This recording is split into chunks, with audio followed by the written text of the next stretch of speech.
Hey, thanks for being here tonight so we can talk about some PS1 games that I wish you knew, only for you to think to yourself, but wait a minute, I do know these games, resulting in me looking like a massive moron.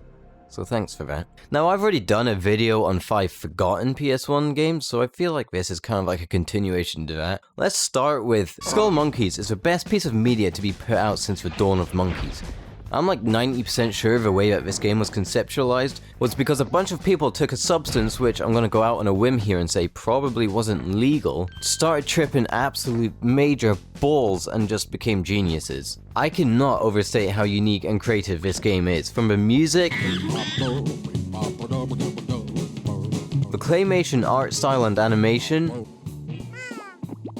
the slapstick / Monty Python-esque humor,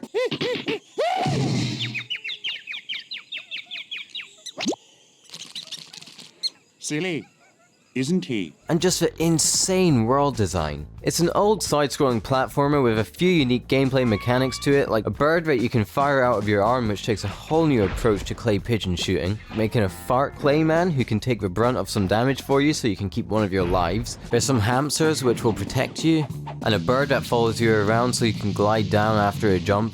Now, surprisingly, for this seemingly low-budget game, the gameplay feels really nice, it's well-paced, jumping hits all the right spots, and the way that enemies just explode and the giblets and jibs just fly towards the screen is incredibly satisfying. However, it does have that old-school style of difficulty to it, so I understand the game might not be for everyone. So if all you get out of this video is that you want to watch all the cutscenes from this game because they're just great, then I'm happy. And there is actually a video on YouTube that shows them all. I've been going back to it ever since it first released all those years ago.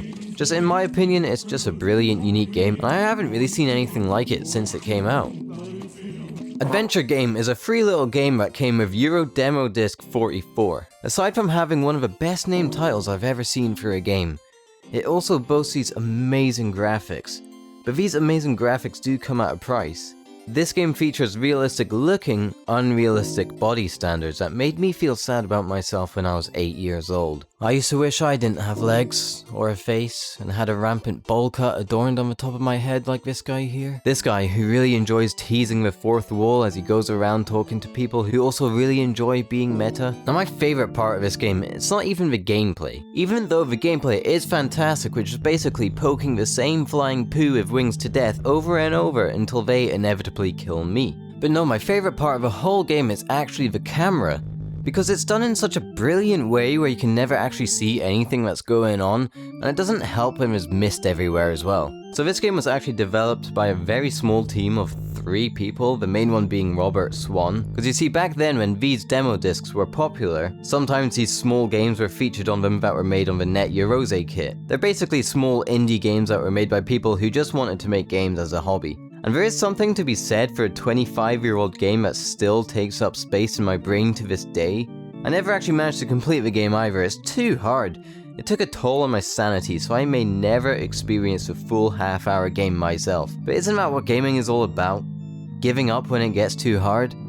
Hang on. I think I've got it backwards. No. Gaming. Gaming is about never giving up. It's about believing in yourself.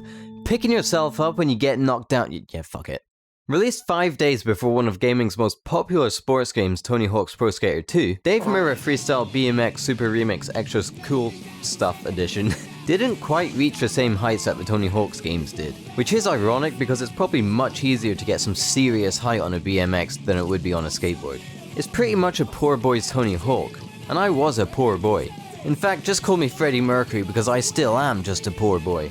The reason that I think Tony Hawk took off whilst Dave Mirra was left at the starting gate with a bit more of a niche following is simply in how the games felt. With their similar gameplay, the levels in Tony Hawk's Pro Skater 2, they're just simply more iconic, and it's just more fun doing skate tricks than it is doing BMX tricks, in a game at least. In real life, well, I'm pretty good at falling off both my bikes and my boards.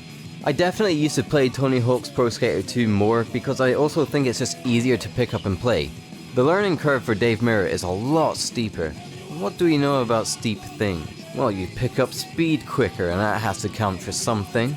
Without the comparisons though, this game is still a lot of fun in its own right. And it also introduced me to 2 songs that I still listen to regularly to this day. Don't Sound the Alarm and Close Minded. Now I do want to take a moment away from this silly little internet video, just to say it was a massive bummer in 2016 when Dave Mirra tragically passed away. May he rest in peace and his legacy live on. Ninja Shadow of Darkness. The shadow in which the title is referencing is the dark shadow under the ninja's big tight ass. That is an insane dump truck, and it might just be the most detailed, realistic looking thing in the whole PS1 library. You would think it would actually make it quite difficult for him to even be a ninja, because there's no way people aren't hearing the clapping of those supposedly stealthy cheeks all through the forest. When this guy farts, you better be running or at least hiding under a table or something, because there will be earthquakes in the vicinity. One time this dude sat on a whoopee cushion, it exploded. An elderly woman was walking by at that moment, had a heart attack. May she rest in peace. I didn't even have any intention of looking down there. It takes up half the screen. It would have taken more effort not to notice. Anyway, this game is kind of like a beat 'em up where you play as a ninja and get a few weapons. You can punch crabs and slide off a bank as you're beating someone up. It's pretty cool. Hydro Thunder. Speedboats racing each other. There's sharks, crocodiles, tour boats that you can send flying. That's cool as shit. Are you kidding me? Tell me this isn't what video games is all about. I don't know what else to say. There's secret shortcuts you can boost. The water graphics look insane sometimes. Speedboats racing each other, what? Fun fact, I went into a little ship museum once with my family, and in one of the rooms was a husk of a boat with an arcade machine of Hydro Thunder in it. Didn't even have to pay to use it. It made the whole trip worth it. Now I know what you're thinking. Is this game the hit 2024 game Black Myth Wukong? Well no, I can see it because of similar graphic styles, but this is actually Monkey Hero, which even though you play as a character called Monkey, very original, I'll say. Hey guys, we're making a game called Monkey Hero. What should our main character be called? I've got it! How about we call him Monkey?